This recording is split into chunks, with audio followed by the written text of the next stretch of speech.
তো শোনো, আমি বলতেছি কি তার আগে ড্রেসটা চেঞ্জ করিনি। হ্যাঁ না না, ড্রেস কেন চেঞ্জ করতে হবে? ড্রেস তো একদম ঠিক আছে, তোমাকে অনেক সুন্দর লাগতেছে, ড্রেসটা চেঞ্জ করতে হবে না। তুমি এখানে চুপ করে বসে থাকো, আমি যাবো আর আবো।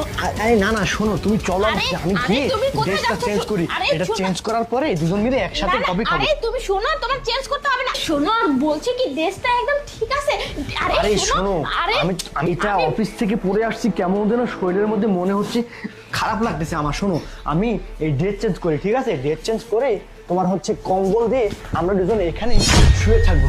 কি হলো, তুমি আমার কোথায় গেছিলে? না না, ওই ওদিকে না একটা তেলাপোকা না কি জানি দৌড় মারলো, সেটাই দেখতে গেছিলাম। আই রে, ও আচ্ছা, তেলাপোকা। আচ্ছা ঠিক আছে, আমি ড্রেস চেঞ্জ করি।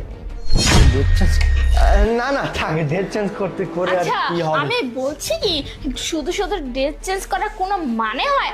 আরে তুমি কি দেখতেছো? আরে হ্যাঁ, আরে আমি শোনো দেখতেছি। না, শোনো, আরে তুমি অফিস থেকে আসছো, আমরা দুজনে একটু গল্প করব, কফি খাবো, তা না? আচ্ছা আমরা কাজ করি, ও বেডরুমে যাই, আসো। ঠিক আছে যাবো তো, কিন্তু তার আগে আমি একটু আরে তুমি যে কি, আমি বললাম যে তেলাপোকাটা এদিকে দৌড় মারছি, তারপরে তুমি কি খুঁজতেছো আমি বুঝতে পারতেছি। আরে বলছো নয়ন তুমি। শোনো না, কি বলি, হ্যাঁ মানে শুধু শুধু সময় নষ্ট করে লাভ নেই। তুমি এক কাজ করো, ফ্রেশ হয়ে নাও, আমি তোমার জন্য কফি নিয়ে আসি, দুইজন বসে বসে কফি খাবো। আচ্ছা চলো ঠিক আছে, চল। দাঁড়াও, হ্যাঁ, এই টেবিলটা এখানে কোত্থেকে আসলো? আর টেবিলটা আমি মানে যে আমার জিনিসপত্র অনেক হয়ে গেছে তো, তাই মনে করলাম যে ছড়িয়ে ছিটিয়ে থাকে,